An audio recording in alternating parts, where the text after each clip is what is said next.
El día de hoy continuamos con la sesión número 3 que tiene por tema las metafitas o vegetales. ¿Cuáles son las características de las metafitas o vegetales como organismos superiores? Presentan las siguientes. Número 1, que son multicelulares. ¿Qué quiere decir esto? Que tienen muchas células y además son verdes y generalmente son terrestres. Número 2, evolucionan de algas ancestrales verdes de agua dulce. ¿Qué quiere decir esto? Que su procedencia son las aguas verdes de río, como lo demuestran la presencia de clorofila, sus paredes celulares hechas de celulosa.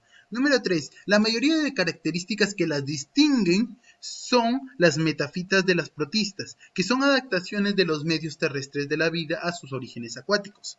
Continuamos con la número 4, que es el ciclo de la vida de las metafitas siempre influye en una fase embrionaria. ¿Qué quiere decir? Que siempre influye en su fase de reproducción, cosa que no se encuentra dentro de las células protistas o del reino protista. Ahora, número 5. Finalmente, el ciclo de la vida de las metafitas o vegetales comprenden dos generaciones adultas sucesivas, una que produce solo células sexuales y que se llama generación gametofita, y estas células son las que participan solamente en la fecundación, y la otra son las que se convierten en nuevos gametofitas, que son las que producen de este modo la alternancia de las generaciones. Ahora, ¿cuáles son los medios de vida de los vegetales? Esto es muy importante. ¿Cuáles son sus medios? Son tres, que pueden ser subterráneas, aéreas o acuáticas. Cuando hablamos de plantas de acuerdo a su medio de vida, siempre son estas tres. Ahora, cuando son subterráneas, son todas aquellas que por lo menos uno o alguno de sus órganos se desarrolla dentro de la tierra. ¿Qué quiere decir esto? Que la mayoría son subterráneas. ¿Por qué? Porque por simplemente el hecho de tener raíz son subterráneas. ¿Esto qué quiere decir? Que no se puede encontrar en plantas que no se pueden encontrar en plantas que tengan raíces o tallos que a la vez dentro del suelo estén en otras partes, tanto en el agua como en el etc. Por esto ocurre que los vegetales rizomatosos, que son las gramas, las cebollas, los tubérculos como la papa y el oyuco. Ahora, cuando hablamos de plantas aéreas o vegetales aéreos o metafitas aéreos, son aquellas que crecen en contacto con el aire. No son los que están arriba, no. Son los que crecen en contacto con el aire. Es normal en el mundo vegetal encontrar algunos organismos aéreos, solo por el tallo. Sin embargo, existen algunos que crecen en el aire totalmente, como ocurre con las plantas epífitas, que vendrían a ser las orquídeas, los musgos, los helechos. Ahora, de esa misma manera también tenemos las plantas acuáticas, que existen ciertas plantas que viven totalmente sumergidas en el agua, como otras que viven cerca a su medio. Las que son sumergidas en el agua tenemos, por ejemplo, que son acuáticas por su misma raíz, por su mismo tallo y por sus mismas hojas. Otras flotan en la superficie del agua, como lo mencionamos, como por ejemplo el lirio del agua o el repollito del agua, y entonces son acuáticas solamente por sus raíces. Y por último, hay vegetales que viven bordeando las masas de agua, como les digo, pueden estar adentro del agua, pueden estar encima, o a su mismo pueden estar a su alrededor, a lo mucho más cerca, pues son plantas acuáticas, sea por sus raíces también. En otras palabras, la mayoría de estas las identificamos por sus medios, tanto por sus partes como por sus raíces.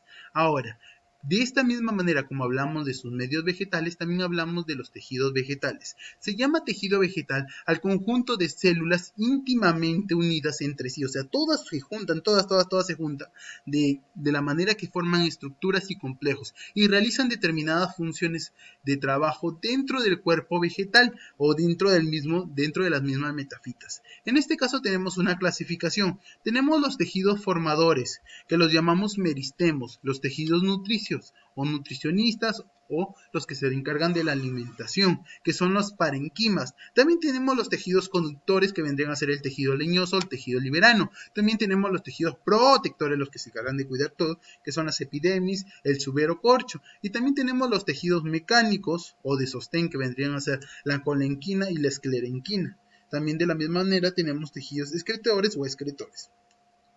Cuando hablamos de los tejidos formadores o los meristemos, estamos hablando de cuáles características y de qué función. Su función principal es originar o formar todos los demás tejidos.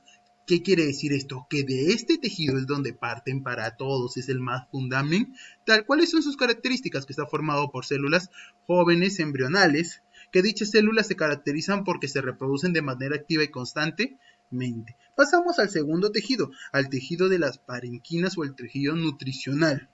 ¿Cuál es su función principal? Su función principal es nutrir o alimentar a todo el vegetal. ¿Esto qué quiere decir? Que son tejidos nutricionistas o nutricios o alimenticios, ya que se encargan de elaborar todas las sustancias, todo lo que la planta necesita para almacenar todos los alimentos y tener una reserva. Ahora, ¿cuáles son sus características? Que su citoplasma se encuentra aplicado a la membrana celular, tiene células cidosométricas de membranas delgadas, más o menos esas son. Continuamos con tejidos conductores. Es aquí donde tenemos el tejido leñoso y el tejido liberano. ¿Cuál es la función del tejido leñoso? Que son los vasos leñosos que tienen la función de conducir todo el agua y todas las sustancias disueltas en ellas dentro de los sales minerales, cuyo conjunto se denomina savia bruta o savia orgánica, desde la raíz hasta las hojas. Función principal, que significa conducir el agua y las sustancias disueltas en ellas. En otras palabras, transportar toda la savia bruta desde la raíz hasta las hojas. Tejido liberiano. ¿Cuál es la función del tejido liberiano? Son los vasos liberianos o cribosos, tienen una función muchamente diferente, que ahora es conducir toda la savia orgánica o elaborada, cargada desde los hidratos de carbono, todas las proteínas, toda la grasa, todo lo bueno que ellos obtienen, desde las hojas a las diferentes partes del vegetal donde se consumen y se depositan las sustancias de reserva. Esa es la función del tejido liberiano, son funciones de conectividad en sí. Luego pasamos a lo que es un tejido de protección. ¿Cuál es la función? El mismo nombre lo dice. La epidermis o tejido epidérmico recubre y protege todas las partes y áreas de la planta y de las ramas jóvenes y las hojas y plantas vivaces o perennes. O sea, en otras palabras, protege todo. Sus características ya las sabemos, que constan de una sola capa de células vivas que forman de manera variada una protección. También que su pared externa de las células epidérmicas se engruesa, porque se impregna una sustancia celulósica que es impermeable, la cual es llamada cutina, que se usa para protegerlas. Ahora pasamos al tejido esclerenquina. Continuamos con ese. ¿Cuáles sus características? Que está formado por células muertas. Esta es su característica principal.